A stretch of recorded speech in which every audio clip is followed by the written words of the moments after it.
Olá, está começando mais um Extra Classe, uma iniciativa do Sindicato dos Professores de Escolas Particulares. No programa de hoje você confere uma entrevista sobre o Estatuto da Criança e do Adolescente. Aprovado em 1990, o Estatuto é um conjunto de direitos que garante proteção e cidadania aos jovens e crianças do país, mas que ainda enfrenta muitos desafios para ser colocado em prática.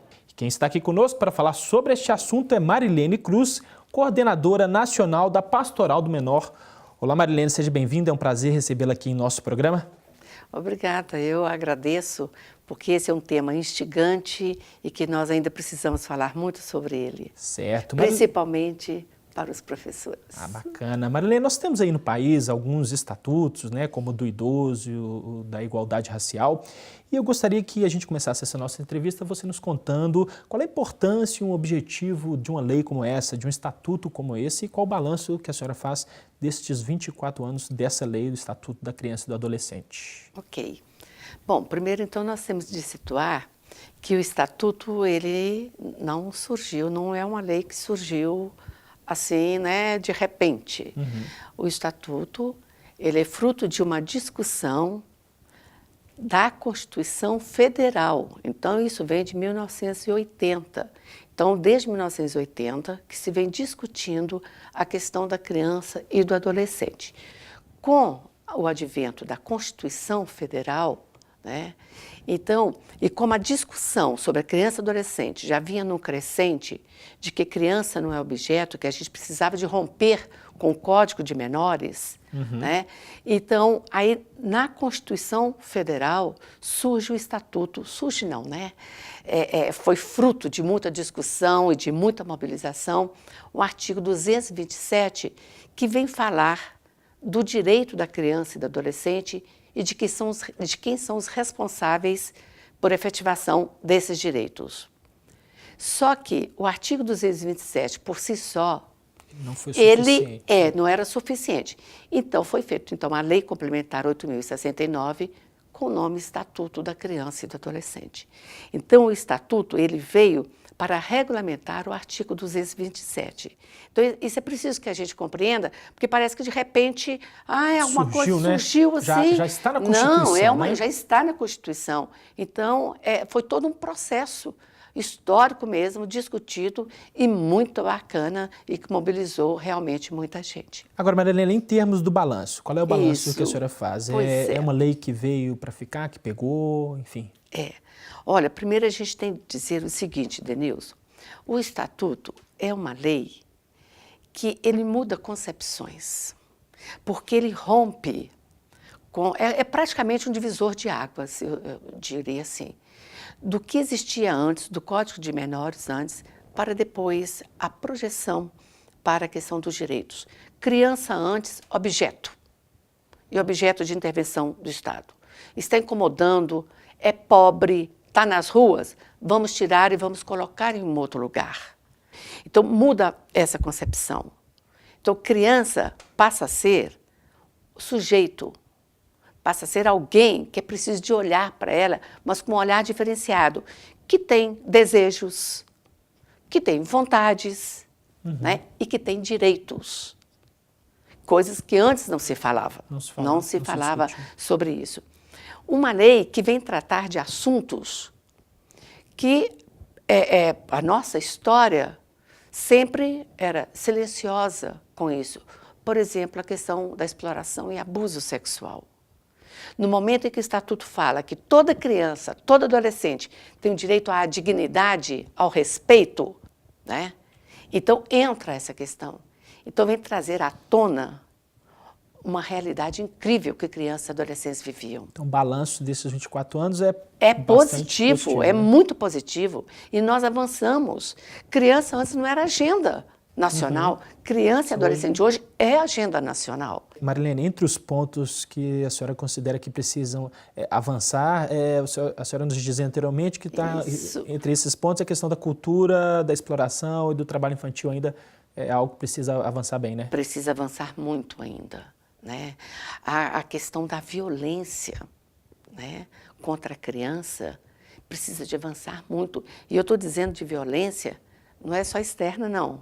Estou falando da violência interna também, da violência dentro de casa. Não é invadir a privacidade do lar, não é isso. Tá? E também precisa de avançar no conhecimento correto do que seja o estatuto, ainda é necessário. E além desses temas que eu falei, tem um outro tema que é recorrente, que vem muito e que precisa de avançar muito, que é a questão do atendimento ao adolescente autor de ato infracional. Então, estamos avançando? Estamos. A educação também já avançou muito. Sim. Mas ela tem que avançar ainda muito mais. Nós precisamos de educação de qualidade, nós precisamos de educação em que os meninos e as meninas, de que, de fato, eles sejam cidadãos. Então, uma educação voltada para a cidadania. Ok, Marilena, vou convidá-la para assistirmos a uma reportagem feita por nossa equipe sobre esse assunto e logo em seguida a gente volta a conversar. Vamos lá? Vamos.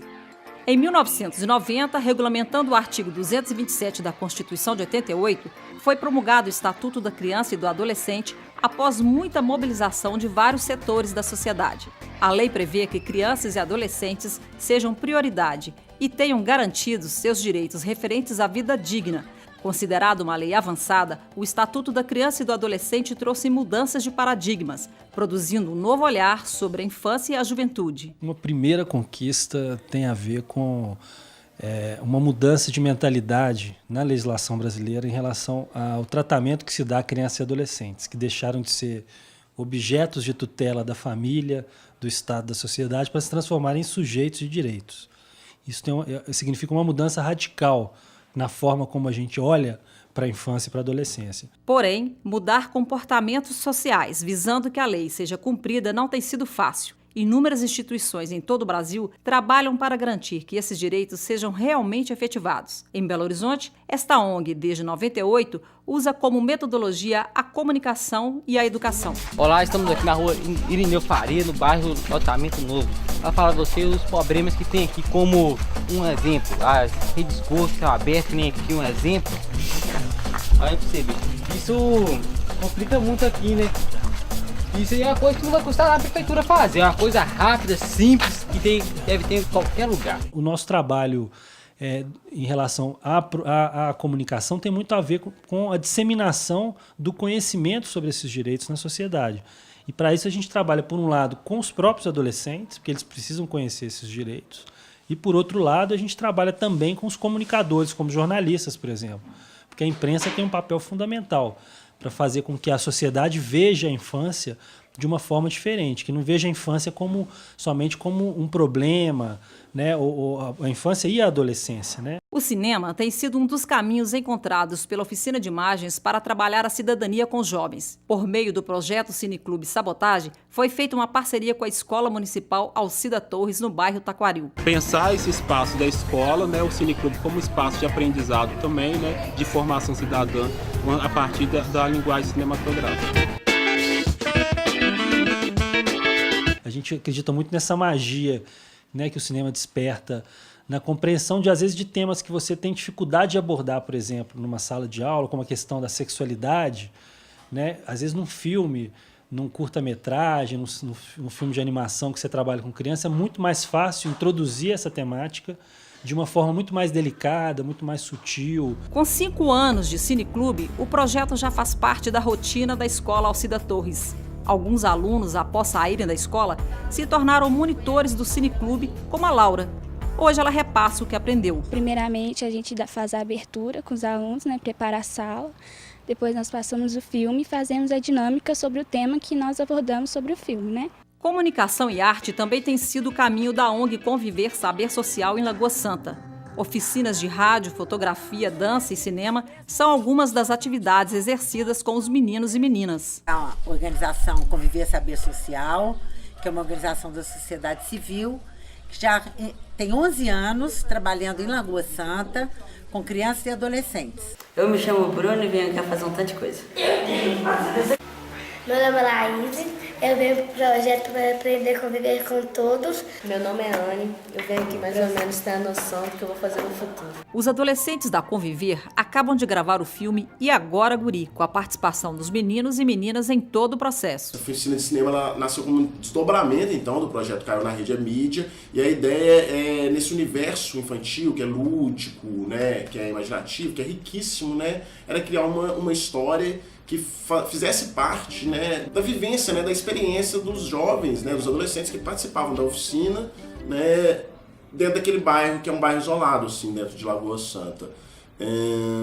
Por isso que a gente escolheu a vida escolar, né, de um garoto como o tema, né, principal aí, né, foi a matéria-prima, né, para a criação e a configuração desse filme que é o E Agora Guri, onde nossa principal intenção era contar, né, essa narrativa, essa história, e que os próprios jovens, né, eles pudessem ser protagonistas, né, eles pudessem atuar ali na construção, na configuração, na fotografia, no som, na edição, na montagem de cena, na preparação do elenco, na montagem de cenário, em todos os aspectos ali dos bastidores do cinema, né?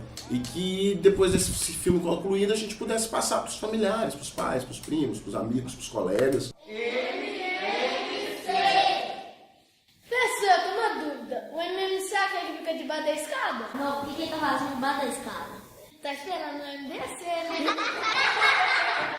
Agora, Marilene, você no primeiro bloco comentou muito rapidamente sobre essa questão da violência no ambiente familiar. E há pesquisas que mostram que a violência dentro de casa realmente ela cresceu em todas as classes sociais. Eu gostaria que você nos contasse quais os reflexos na vida da criança e do adolescente esse tipo de violência pode ocasionar, né? E onde estariam as causas, né, dessa violência e o que também o Estatuto aborda a respeito disso? Complexa essa pergunta, porque ela é muito abrangente, né? Mas vamos lá. Realmente, uma pesquisa tem apontado, pesquisas ou dados têm apontado, né, que a violência contra a criança, né, ela tem aumentado. E, assim, a violência em todos os níveis, né? E um dos pontos, por exemplo, o Disque 100, que é um Disque Denúncia, ele aponta, por exemplo, que um dos maiores índices que tem aparecido hoje em relação à violência é a negligência. Uhum. Então as pessoas podem pensar, né, mas negligência, violência? É uma grande violência, né? Então o abandono, e aí não tem classe social. Não é só violência física necessariamente, né? Não é só a violência física. Embora essa também ainda hoje, né, ainda aconteça ainda de uma forma muito triste. Mas tem outras formas, do abandono, né, de não se importar com o filho, de não sentar com o filho para brincar. Isso tudo é negligência, isso tudo é violência. Uhum. A que isso pode levar, né? Sim. Bom, alguns podem, isso pode não afligir tudo, se tem outras referências, se, né, dentro do ambiente familiar ou comunitário, se tem outras referências, podem ter, mas outros podem ter. E podem ter levando a quê? Por exemplo, pode levar às drogas, pode ter uma busca às drogas, pode levar a andar pelas ruas e ficar pelas ruas, né? Uhum. Então, isso é uma série de consequências. O que o Estatuto fala sobre isso, a respeito disso? Bom, primeiro são as políticas públicas. Todos têm direito à educação, todos têm direito ao esporte, todos têm direito ao lazer, todos têm direito à profissionalização. Se você fala isso, que é assegurando os direitos em termos gerais com a política pública, você está assegurando mais oportunidades para esse menino, mais dignidade para esse menino. Depois o Estatuto fala o seguinte, bom, mas acontece que tem um núcleo de meninos e de meninas que pode estar sendo violado nos seus direitos. Uhum. Então, tem as medidas de proteção. Então, um atendimento já mais específico, não só para a criança ou adolescente, mas também para a família. E o Estatuto fala isso com muita clareza. Uhum. Né? Então, encaminhamento dos meninos à rede de atendimento, encaminhamento a tratamento psicológico, né? E fala a mesma coisa para a família. Né? Quando alguém perceber, por exemplo, que tem uma criança tendo seu direito violado, pode recorrer, por exemplo, a algum órgão, como o Ministério Público? Aí, mas é o Conselho Tutelar que é a base, né, para isso. Né? Esse é o papel do Conselho Tutelar, zelar pelos direitos da criança. Entendi. Né? Então, eu falei isso. E depois ainda venho falar mais. Aqueles que estão ainda numa situação mais, vamos dizer assim, mais susceptível, que estão ainda com os seus direitos violados, ou eles próprios estão violando os seus direitos, no caso do adolescente ator de ato infracional, então vem falar do atendimento socioeducativo. Então, você está vendo? Então, em termos da proteção, tem uma série de medidas que vai assegurando. Agora, Marilene, eu gostaria que você nos contasse um pouco, falasse um pouco a respeito de um debate que sempre ressurge aí no meio político, no cenário político, a respeito da maioridade, da redução da maioridade penal. E qual é a sua opinião a respeito disso? E me parece que há no Senado ou no Congresso um projeto de lei em tramitação que mantém alguma relação com essa proposta, não é isso? É isso mesmo. Bom, então vamos lá. Redução da maioridade penal. Não. Por qual motivo? Sou bem categórica nesse sentido. Olha, inclusive, porque o que a gente precisa, foi disso que eu falei anteriormente. Nós precisamos de políticas públicas que de fato sejam efetivadas para que esses meninos comecem desde cedo a estar em lugares certos, nos momentos certos, com esporte, lazer, cultura e etc. Profissionalização, entendeu? Então, nós precisamos cuidar do antes desse menino. Esse é o primeiro ponto. O segundo ponto, por que não? Porque o atendimento previsto no Estatuto para o adolescente autor de ato infracional e também na lei do SINASE, que é o Sistema Nacional de Atendimento Socioeducativo, ele ainda não está implantado no Brasil. Se você percorrer as unidades de internação, evidentemente que tem exceções, mas isso não podia ser exceção, tinha que ser a regra. São horríveis. Eles em nada ressocializam os adolescentes. Então, você vai penalizar mais quando a falha está sendo de grande parte de quem deveria estar atuando, tá certo? E outra coisa, as medidas, eu falei de medidas de internação, as medidas em meio aberto, que são de responsabilidade dos municípios, até hoje estão muito pouco implantadas. E quando implantadas, com sérias graves. Existe um outro projeto? Existe, que é denominado aí de responsabilização progressiva. Tá, mas outro dia eu li, foi o seguinte, como punir adolescentes. Então a ideia é punição, é correção. A ideia não é educação, não é socialização, não é oportunidade.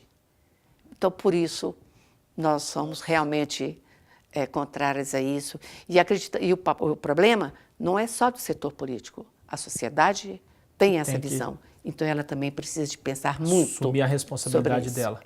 Marilene, para a gente terminar essa nossa entrevista, como esse nosso programa é visto por muitos docentes aqui no Estado, qual é o papel que os professores de educação podem desempenhar nesse debate? Nossa, o papel dos professores, o papel da educação é fundamental nisso, né? Primeiro, desmistificar a questão de que ter direito é fazer tudo que pode, né? Porque isso é uma coisa muito... Não, ter direito é uma coisa, mas limites é essencial. E isso os professores podem estar muito... Eles podem observar muito bem quando a criança está sendo explorada sexualmente, quando a criança está sendo agredida em casa, né? Então, um olhar mais diferenciado para isso. A escola tem que procurar ter uma relação, os professores, uma relação maior com os pais, para falar desses temas que nós estamos abordando, porque a exploração sexual de crianças e adolescentes é feita mais por pessoas conhecidas. Então, a escola também precisa desmistificar e precisa começar a tratar desses assuntos. Marilene Cruz, eu agradeço a sua participação e a gentileza da entrevista aqui para esta classe. Obrigada, eu que te agradeço a oportunidade de estar aqui. A gente fica por aqui, mas para saber mais sobre o Sindicato dos Professores, é só visitar nosso site. Sua participação é muito importante. Envie sugestões e críticas para o endereço extraclasse@simprominas.org.br. Um grande abraço e até a próxima semana.